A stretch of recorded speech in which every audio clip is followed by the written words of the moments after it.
Hello, everyone. Sorry for the little delay. We had some technical difficulties when we're dealing from across the pond and into the United States and Canada. But everyone, welcome to the final CANNAtalk session of 2025. I'd like to take this opportunity to thank Canna for organizing these events and being leaders in educating, supporting, and developing our industry. And on that note, I'm excited to announce that this January at the Grow Up Conference and Expo in Vancouver, Canna will be sponsoring the Breeders Zone for the very first time. This is a 2-day program dedicated to genetics, phenohunting, breeding innovation, panel discussions, and a seed exchange. What makes this especially fitting is that today's panel is directly aligned with that content. Our speakers will all be taking part in the Canna Breeders Zone in January, where you'll have the chance to continue this conversation in person at Grow Up Vancouver, where they'll be sharing even more insights. Stay tuned for more details as they'll be announced with the Grow Up at Canna channels. Before we get going, I want to remind listeners that this is an interactive session and we encourage listeners to submit their questions that I will take as we go. So you should see a little Q&A box just below your screen and you should be able to punch in your questions. So we all know that great cannabis starts with great genetics. But how much do those genetics really shape what consumers want? And what makes one cultivar stand out from the rest? Today, we've got an awesome panel to dig into those questions. Two of our guests are from leaders from the Canadian markets, and joining us from the US is a breeder with deep roots from the legacy market, and they all bring decades of real world experience to the table. Our panelists today are Daniel Joly. He's a cultivation and genetic consultant, helping growers put the right genetic in place to maximize their commercial operations. From beautiful California, we have Kevin Jodrey, founder of Wonderland Nursery and co-founder of the Ganjier program. He's a cultivator, nursery operator, educator, and cannabis consultant. Last but not least, we have Matthew Don-Carolis. He's the VP of Sales and Business Development at Segra. They are a cannabis tissue culture nursery and the trusted source for clean genetics domestically and internationally. Thank you all for joining us today. Now let's go a little bit by theme today, and I'd like to talk about the roles of genetics in the market. So David, maybe we could start with you. How much do genetics truly influence the success of a brand in today's cannabis market in Canada?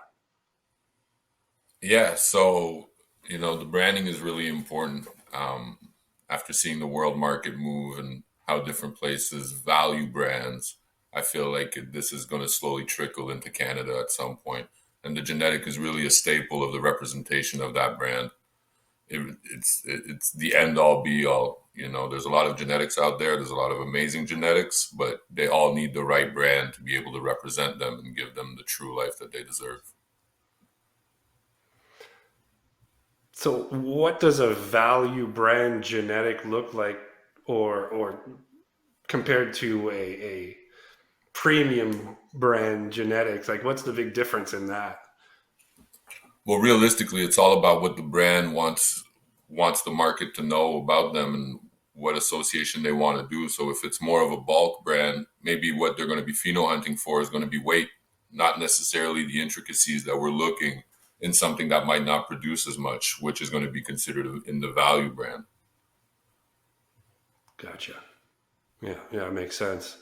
Matt, I'll go from you from a consumer standpoint, and then I'd like to hear the same question from Kevin, kind of coming from the US. So from a consumer standpoint, do genetics still matter, or have branding and experience taken the lead? Like, are we still really, as a consumer, are we on the genetics still, or is it the branding more important? Yeah, I think that consumers absolutely care about genetics, with credibility, with lineage, with provenance. But branding without real cultivar performance is a short-term play. It's genetics, experience, and brand that is, in that order. So, kind of bouncing a little bit off of David, regardless if you play in the premium or in the value, there's certain characteristics that has to hold that brand. Is that what you're saying? That's correct. Yeah, absolutely. There's synonymous brands and breeders. I mean, Kevin's one of them. That have that provenance in there. But at the end of the day, the consumer just wants consistent quality product that they can rely on, Mm, and that starts with the regardless of the genetics. segment. Yeah, yeah. And Kevin, do you, again, from the US perspective, do genetics still matter? Is it branding that's more? There's experience because I know in the US the branding rules are a little bit more lax and there's quite a bit more communication involved. So does genetics still hold a big, weight on the consumer standpoint?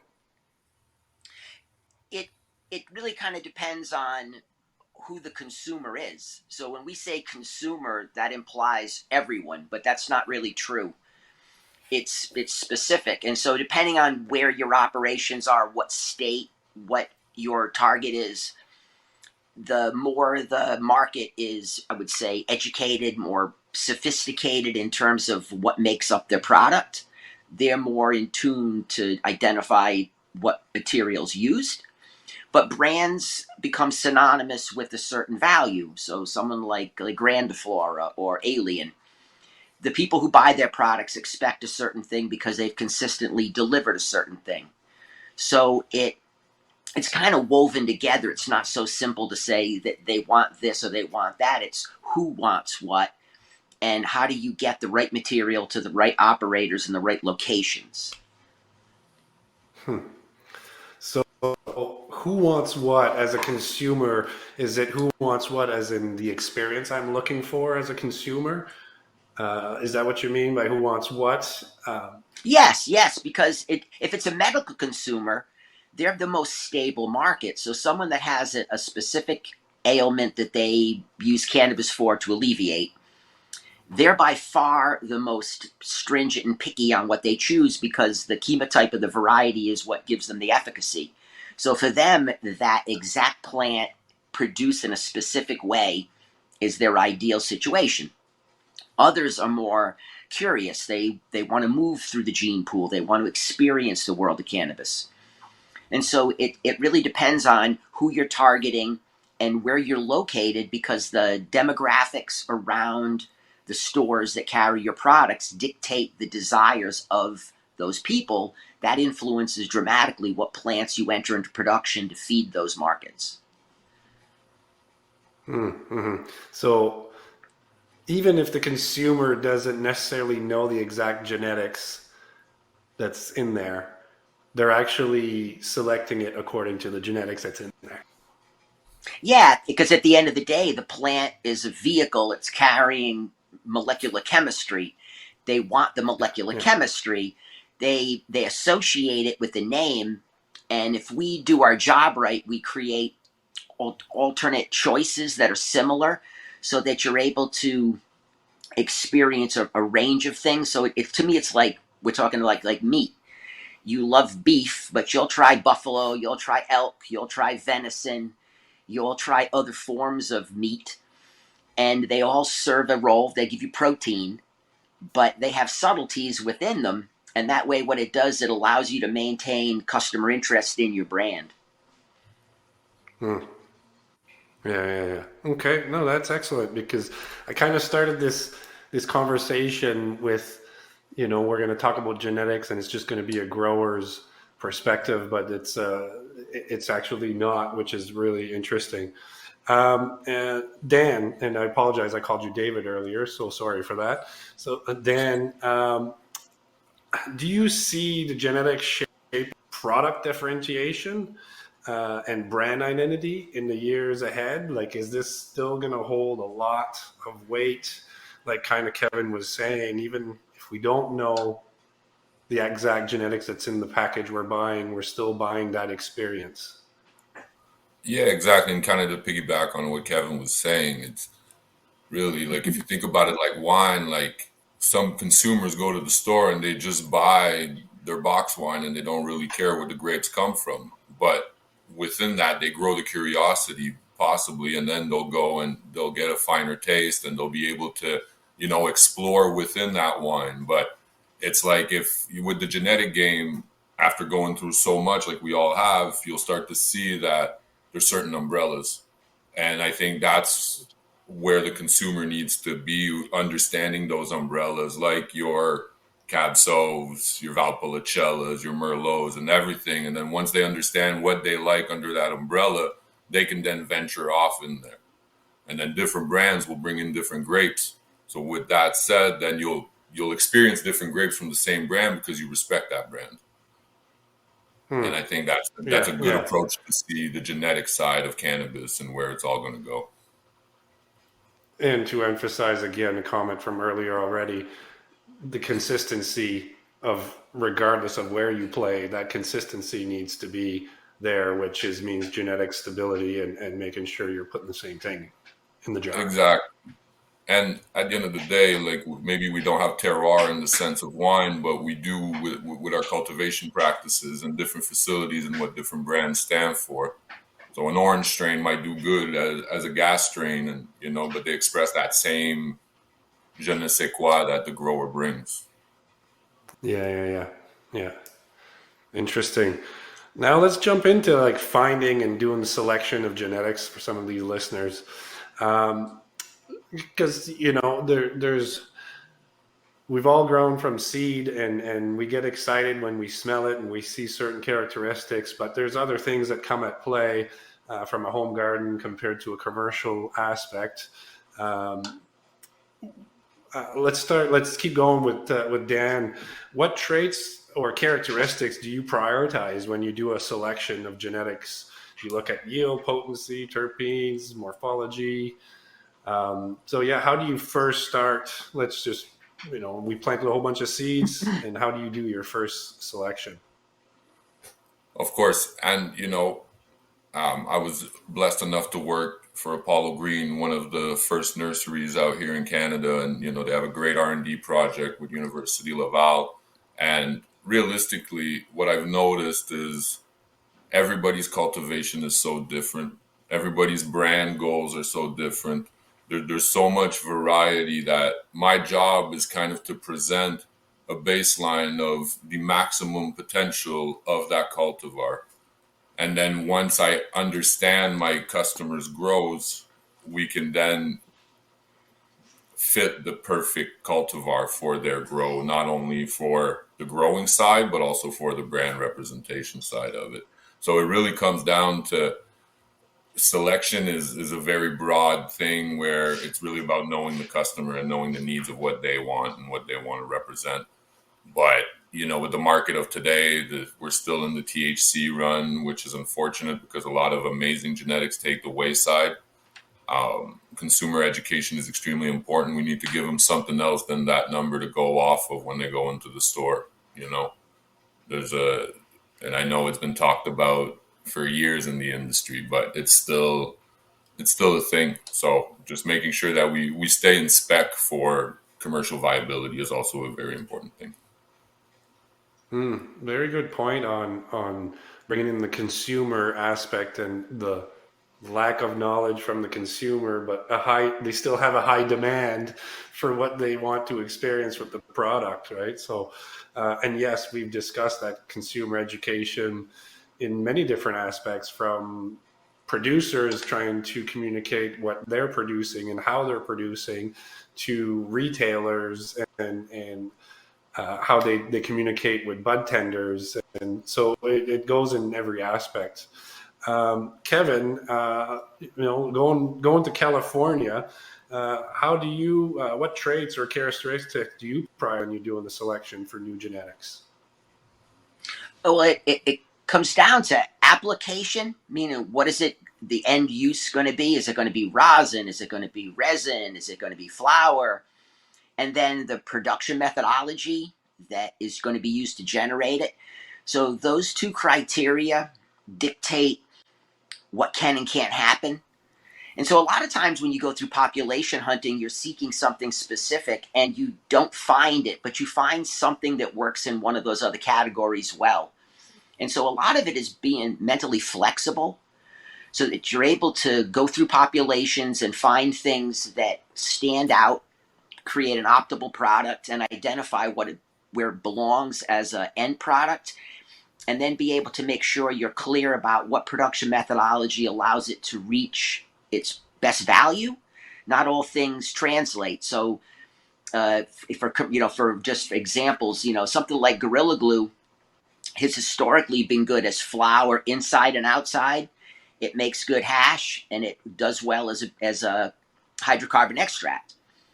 Girl Scout cookie, the original cut, is another one where it does well indoor, it does well outdoor, and it allows you to be able to have a plant that you find that has multiple applications, but it's kind of rare to find those. Most plants have a very specific lane. They either wash or they don't, they extract or they don't, they're flower only indoor, they're flower in certain locations outdoor, and it's that database that you create that allows cultivators to be able to find plants that work for their specific needs. So doing R&D, you're developing things. Farmers can then say, okay, I have a need for this. Then they can cross-reference and find the right plant that works for that specific goal. That's interesting, and you kind of both of you said similar things about it's very important to look at the application of the product, and it just reminds me of so many times where you speak to people that they have the best genetic in the world. They're sitting on this one golden genetics, and I've always in my mind I've always said, well, best genetics according to what, and where's that product going, right? So to your point, Kevin, about especially going into extraction or any kind of purification, that's the importance there to really know where you're going. Matt, I'm gonna have a two-part question for you, but first, how do you balance breeding for production traits versus consumer appeal? Because now we've talked about, Dan mentioned that we tend to breed for THC.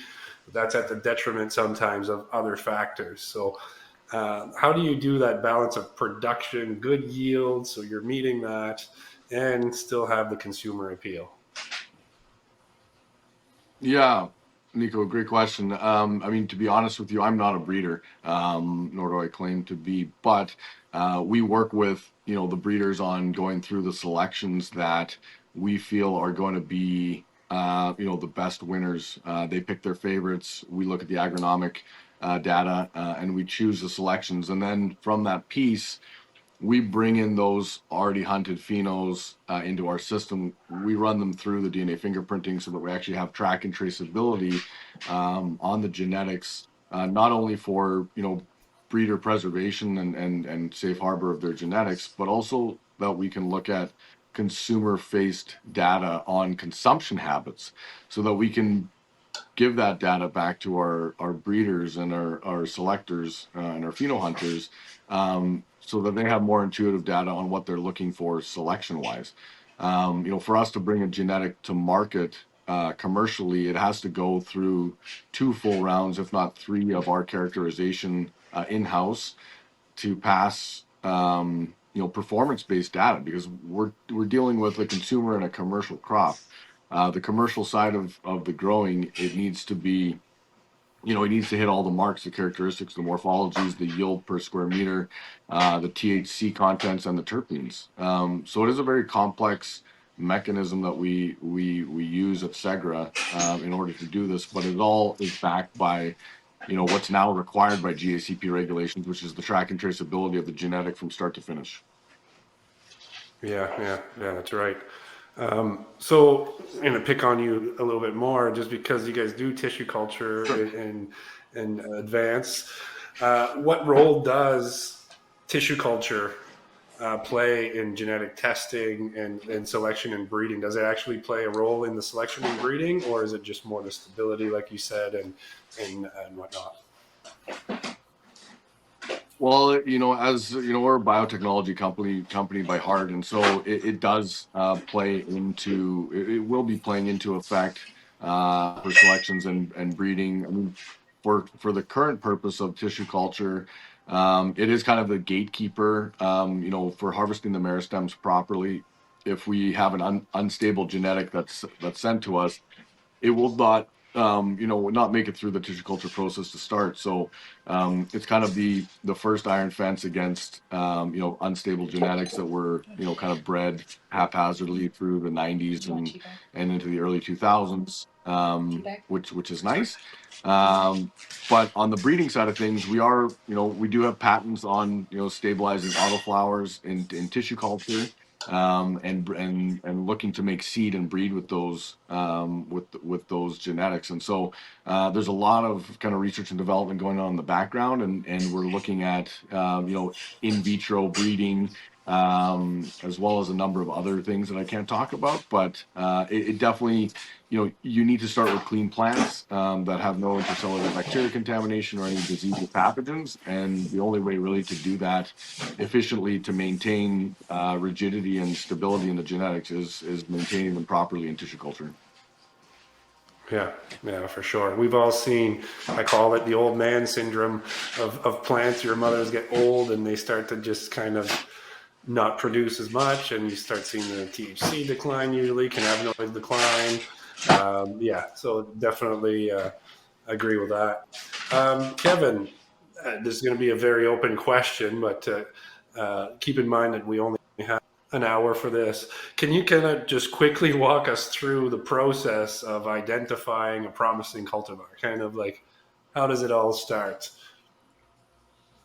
Well, if you're looking at, first you need a population. And so you need to be able to see a population to be able to determine. So if we just have a single plant someone discovers, then we run it and take a look. And what we want to do is we want to define the goal. So if it's a plant that has extraction needs, what I want is I want an open structure, I want looser flower, I want bigger trike heads, I want an easily broken abscission layer.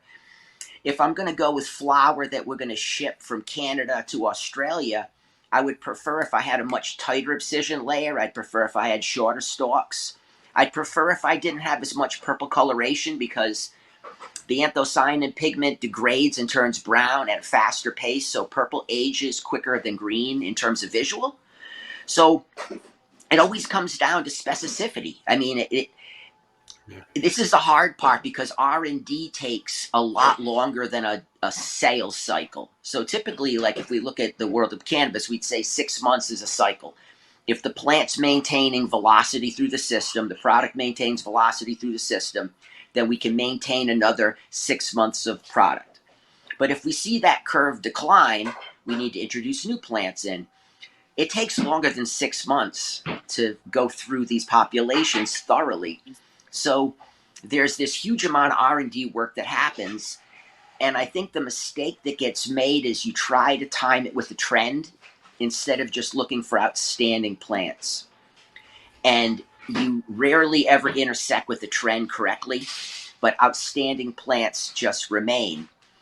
And if your goal is to find outstanding cannabis, you can assemble a library of outstanding cannabis, and that'll always have sales velocity because the people who consume those products will be happy.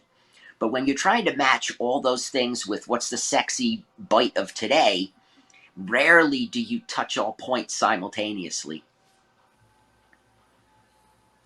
Very interesting, because in Canada, this is my observations and also market data.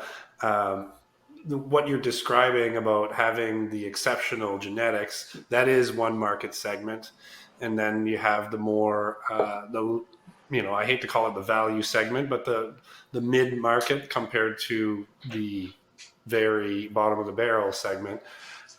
It's just very interesting, because in Canada, the value market, which is your trend setter, is the one that's got the most velocity. And to me, as a business operator, I would want to participate in that one for the velocity. However, it gives problems because, like you said, you're constantly chasing a trend that's changing every 6 months. So how do you stay ahead of that? Does that just mean you have a huge bank of genetics that you keep developing nonstop, so that you have something to pick out of to make sure you hit every mark? Oh, it's relentless, and I don't think it's possible for any one individual to do it. It it's kind of like saying one person creates all the art for the world, one person creates all the music for the world, one person creates all the Yeah. floral displays for the world, right? That's short sighted, because to say that my opinion matters to everyone is not true. So, what it comes down to is forming relationships with a tremendous amount of creatives and allowing those creatives to create, and then going through their populations and then determining what they have that you can now enter into the market. And for me, the bottom of the barrel is what we call like the cheapest product. It's really mid grade, just grown poorly. And mid grade shouldn't be a bad thing. It's just purely plants that are agronomically driven. They have a easier characteristic to cultivate. They give you more for less effort. And I think that every person in cannabis deserves a base level of quality. So when you're getting really low quality cannabis at a store, what that reflects is the brand's ethos. That's what they believe you should get. So to me, there's a baseline of quality that has to be delivered. And for us as like genetic developers, our goal is to find or develop plants that make it as easy as possible for the farmer, the operator, to achieve the objective, regardless of what market segment they're attacking.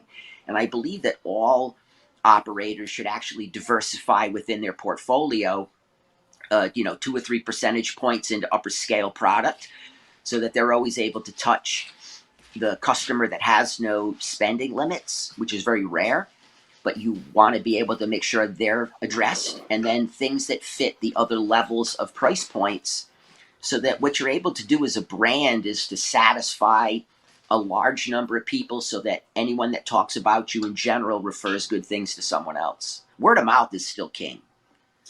Yeah. Yeah. And on social media, word of mouth is the same. Yeah, you're right. Um, it can make or break you, that's for sure. If we talk about regional and international, domestic and international market perspective, I'll start in Canada. So, Dan, how has the regulation shaped or inhibit the ability to innovate and preserve genetics? Have you had any success because of our regulations that help, or have you had any barriers that make it a little difficult for you to be able to, as your intro says, finding the right genetics for the right place? How does regulation help with that? Yeah, regulation has been, making it a little harder to stay up with the trends and the new genetics and everything that's happening in California. But what's nice is, you got to do the work off the back of the people that were there before you.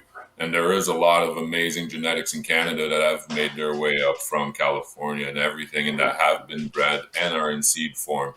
So now it's our job to go back into it and create our own palette up here and not just rely on what America is doing. We have to find our own, and I think there's enough genetic potential in what we already have up here that we can achieve that, and really make a name for ourselves on the world scale of cannabis genetics.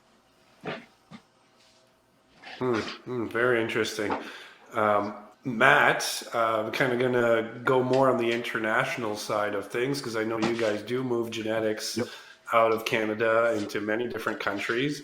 How has the regulation been for Segra to do these things? Because now you're also dealing not just with Health Canada, but the receiving countries' regulations, I believe. Yes, absolutely. So we ship plants into 16 countries. On the regulatory framework, we're pretty advanced on dealing with Health Canada. We've also been licensed by the DEA to ship cannabis plants across the Canadian border, Canadian-U.S. border into the U.S. into the DEA facilities. And receive import permits to import plant material from the other side of the world as well, and in from the U.S. So it's really how strong is your quality assurance and regulatory team at kind of jumping through the hoops and loops with Health Canada. We're in a standpoint now where we're able to, at any time, if we can get an import permit from a country, we can get an export permit, and we can get it in a very short order, which is amazing. As the world catches on, and we're still very early in this sector, but it seems like we're first to know of a new market coming online. We've got 4 new markets coming online next, in the first half of next year, which are exciting. And as this expands into a global piece, the regulatory framework needs to be there. The DNA fingerprinting, the track and traceability of the genetics is imperative, and it seems like a lot of the regulatory framework coming out of Europe is guiding that. Yeah, and there have been some changes throughout the summer to those regulatory changes. Has that affected the genetics portion? Yes, so there's a specific update for the GACP regulations of having visibility on track and traceability, and so it's actually a very important piece. Our DNA fingerprinting at Segra is really the only tool commercially available to be able to stay within those guidelines of the GACP and EU GMP regulatory framework. So it's a third-party service that we offer, and everybody needs track and traceability on the genetics. I think what's happening is this renaming of product into markets isn't doing anybody any good. The buyers are getting frustrated, as well as the consumers. They just want to know what's in the bag. And they want to know where it came from, and they want to know who grew it, and they want to know what breeder put his hard work into making it. I don't think that's too much to ask, but we can offer all of that visibility for any new markets coming online. That's fantastic, and yeah, I think you hit it bang on. I mean, you're in the industry, you deal with it, so yeah, that was the big thing for why Portugal and Spain kind of put the brakes on, was they needed better traceability on all the products, because we've all seen open POs go internationally, and it can be fulfilled with the same profile, quote unquote. So I was expecting that to come to a halt, and I'm sure same as you. You're doing all that regulation. So just to recap quickly, regulations do exist in every country. Doesn't matter where you're dealing, but have a very strong team that understands and can stick handle those regulations properly, because regulations are not set clear. There's always room for interpretation in being able to, have a good QA behind you. Very good. Really appreciate that, Matt. Kevin, what, just because the regulations in California are so much different, what have you, from market perspective, lessons from the legacy market in genetics, when back in those days of the medical and all that, still hold true today in the commercial side of things? Are we still seeing those same trends? Are we losing the OGs of our industry? Is the same kind of expectations on the table, or has that drastically changed for a broader market? Oh, it's changed dramatically. Regulations are required, but when they're onerous, when they're overly restrictive, it creates a financial barrier, and the financial barrier dictates safety margins of what one can and can't grow with risk. And so we would say that sounds good, but we would say maybe 35% of the population buys legally, right? So 3.5 out of 10 people go to a store. That capture was far greater at one time prior, when you had a far greater diversity of products available for sale at a storefront. And it becomes this bottlenecking of choices based on things that can fit agronomic value, like certain amount per square meter, and the COA issue, the inflation or deflation of cannabinoids, depending on what your restrictive market is.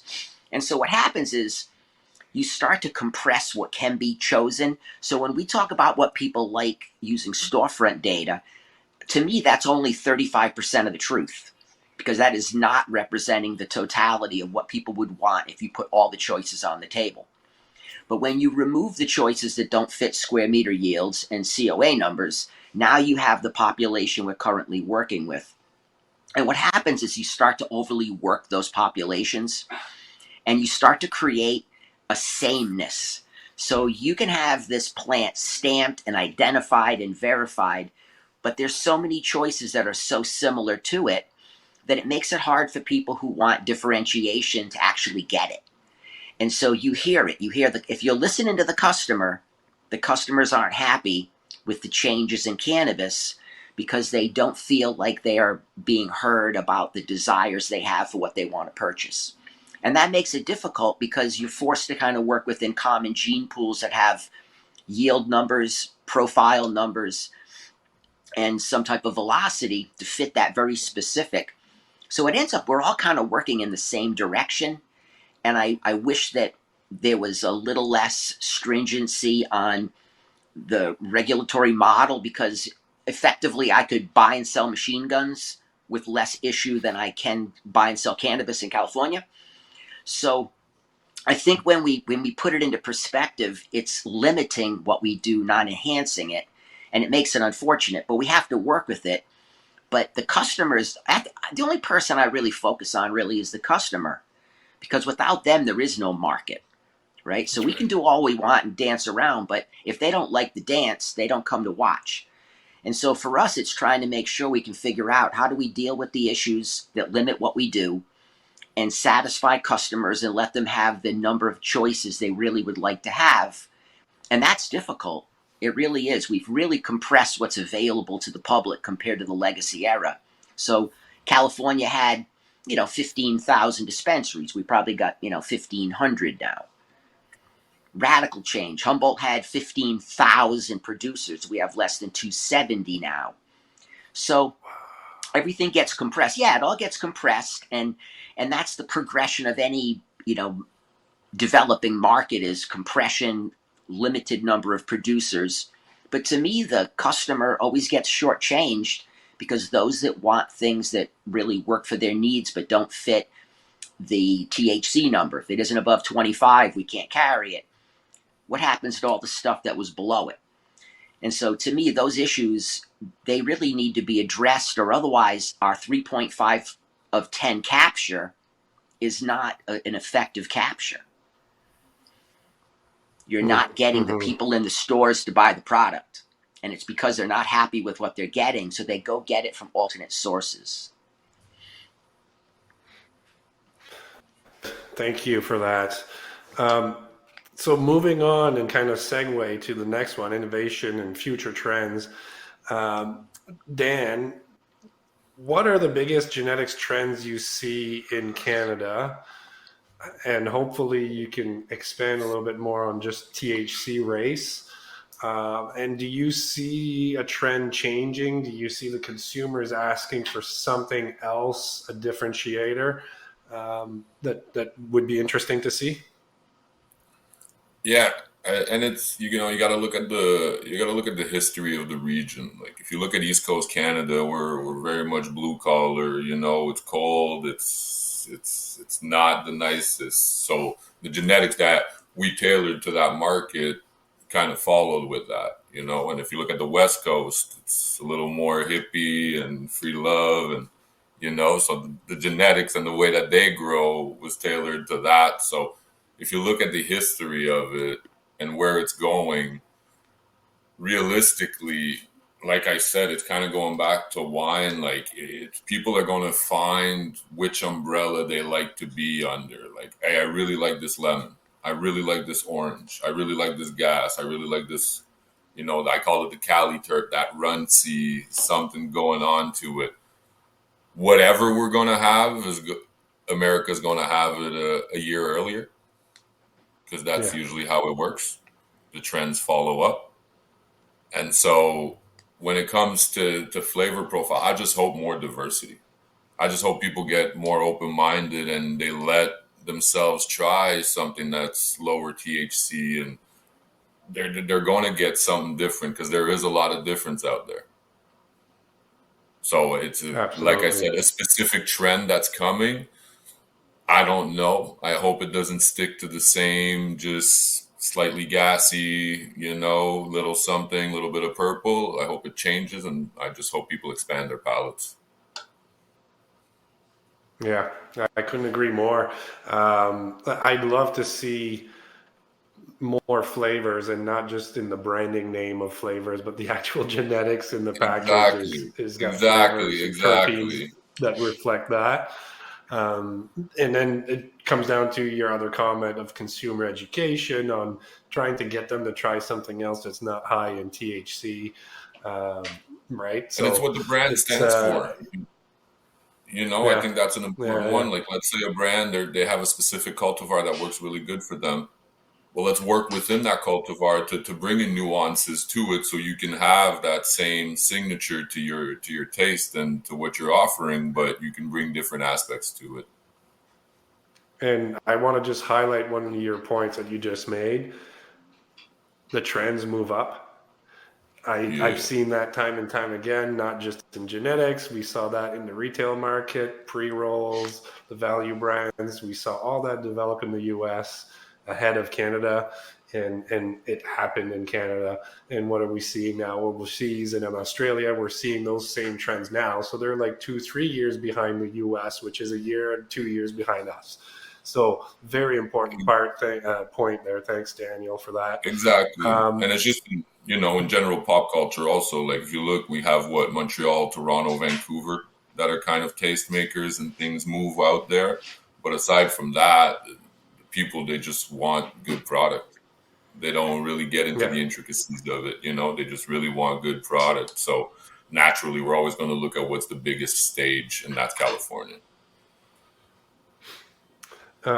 Matt, on the international side, similar question. What are the biggest genetic trends emerging, and is there going to be a change? And I think I already know your answer, but I'm looking forward to see what you have to say. I mean, I really hope that there's a change. This race to the bottom, in my opinion, of this high THC is really getting rid of some of the amazing genetic traits that have been bred into the genetics that we're using today from the 90s. What we're seeing on a pharmaceutical side of things, on a medical side of things, is that we are being asked for specific cultivars that have THCV as a higher percentage point, or CBG, CBN, and so the medical world is starting to get wise to the fact that this magical plant that we grow isn't just for having a good time on the weekend. The cultivars that we have that are specifically characterized for high levels of CBG or THCV, even CBD balance genetics. We find that new markets are going to balance genetics when they're first trialing cannabis. They feel that it's a little bit safer if it's got half the amount of potency of CBD. And so it's interesting as we evolve through this. There are markets that are starting to ask for lower THC product, which is a nice thing, because the THC number does not directly impact your experience. It is the entourage effect, and this is something that we all say, especially Daniel and Kevin. It's the plethora of cannabinoids, major, minor, as well as terpenes and flavonoids that give the consumer experience its experience, as well as our own endocannabinoid system that kind of processes it. So it's a very complex plant to deal with on a level of of experience, and really that's what it is.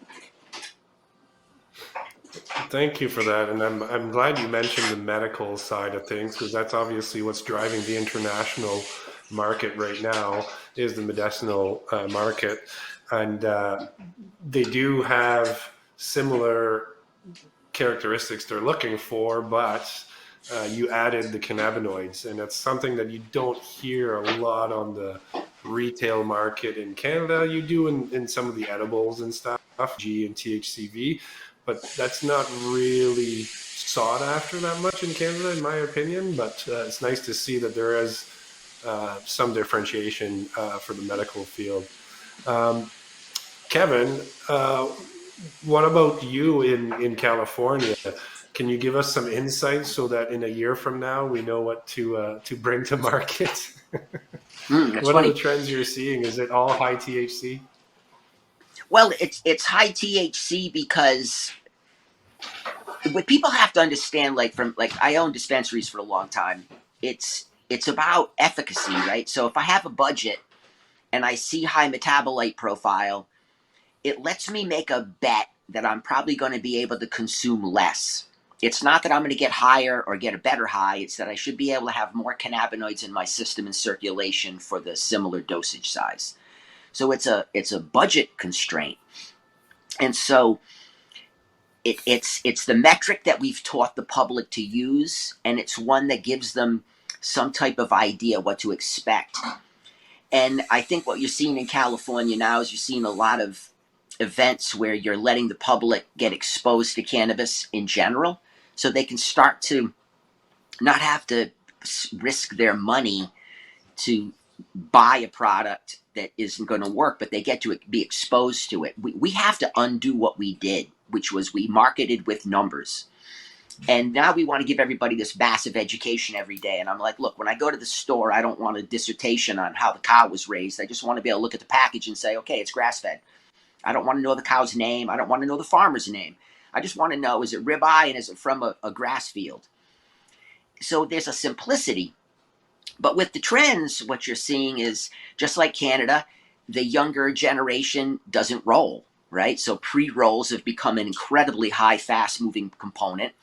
Pre-rolls require cannabis that holds the flavor through the heat and the burn, not as needy to be visually attractive, nor as aromatic, because that's not how you ascertain the value of a pre-roll.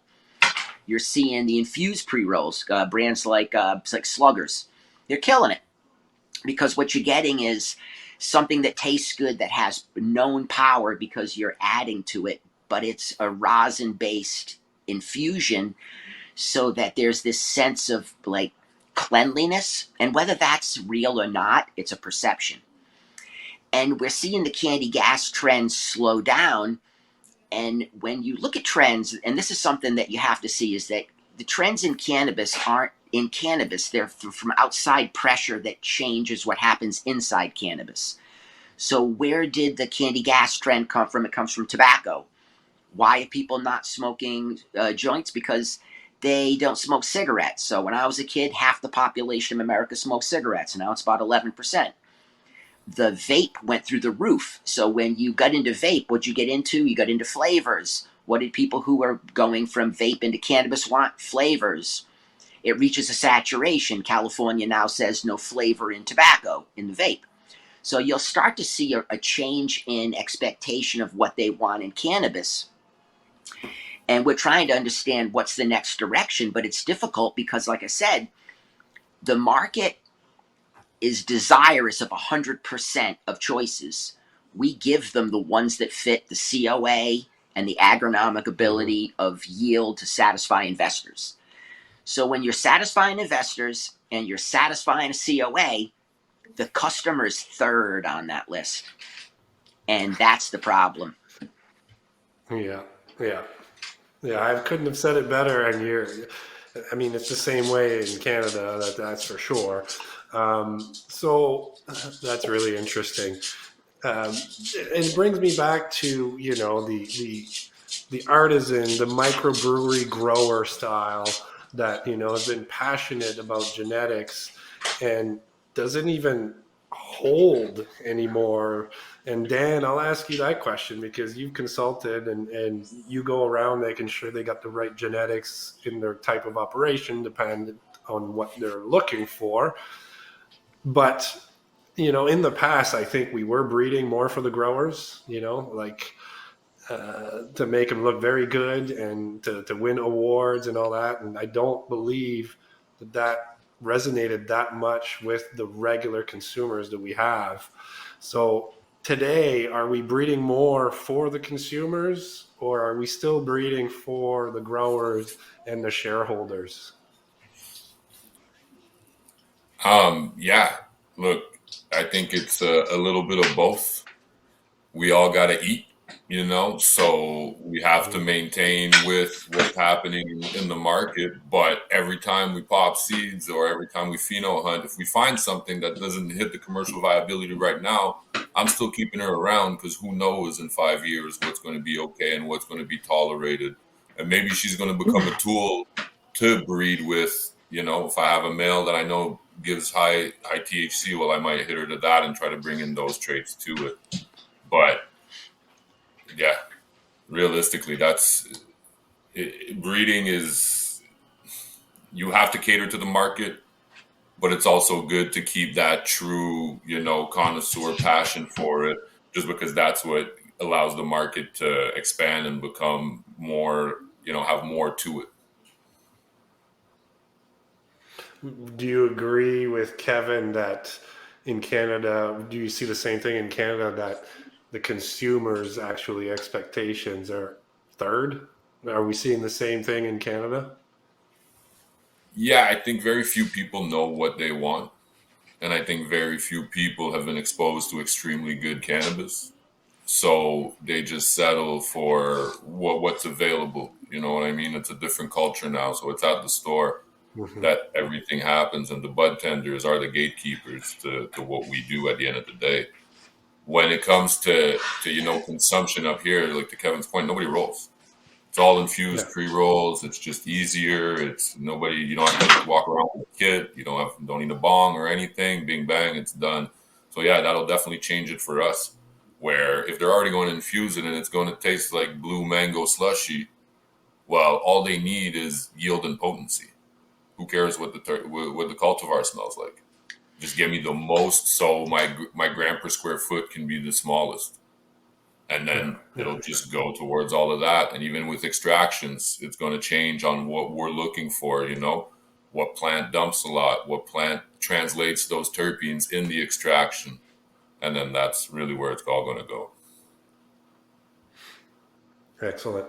And Matt, it sounds like on the international side, medicinal really drives a lot of those kind of expectations. So I guess we're answering the question, is the consumer more higher up on that scale in international markets?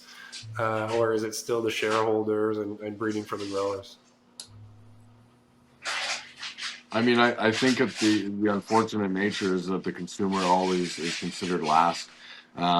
It's based on precedents from existing markets that that are driving, the desires from the buyers. The buyers are the distributors in those medical markets, and they're the ones distributing the product.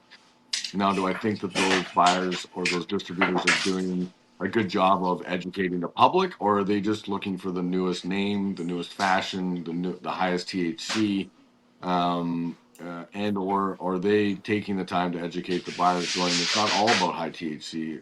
It's about what fits you the best.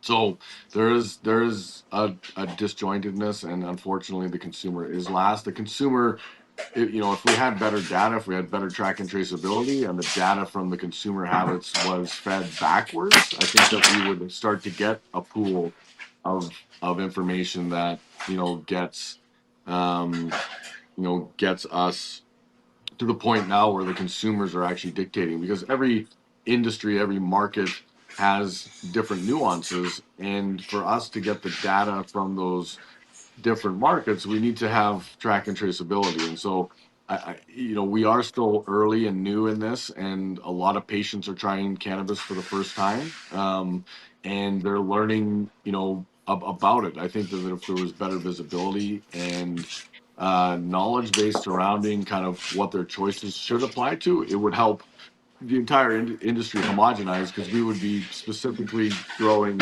certain varieties for specific marketplaces, and it would become more of a commodity based, pharmaceutical based, kind of regimen. Very good. Thank you. Still with you, Matt. kind of a little opportunity to talk about some seeds. Um, is that the next big thing in cannabis genetics? I come from the horticulture world, flower world. Everything is started from seed. Well, not everything, but the majority of it started from seed. There's certain flowers that are difficult to start from seed, so they do use cuttings. But generally speaking, seed production is definitely the stronger focus. Is this the next big thing in genetics development? Yeah, I mean, seed has always been the lifeblood and the start of what it is. We are working with a number of groups, with stable F1, F1 seeds for large scale outdoor production. We are doing some trials with groups inside.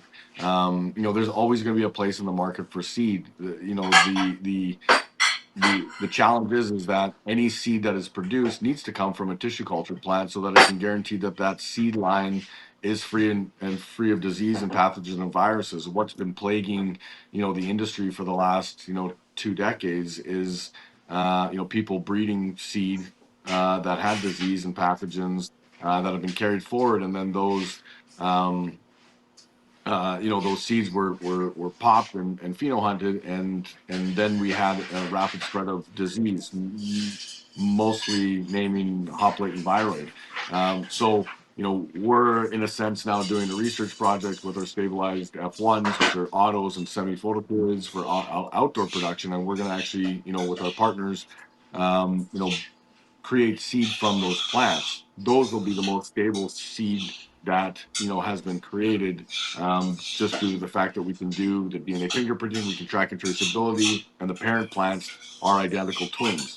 And so we're starting to move to that way, and starting from seed and going into seed on large culture crops, there's going to be a place for it.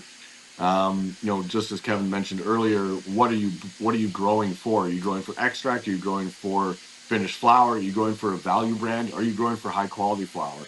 So there's always going to Mm-hmm. be a piece for every segment of the market: seed, indoor genetics, hybridized greenhouse genetics, unsophisticated greenhouse genetics, whether it's seed or clone. Excellent.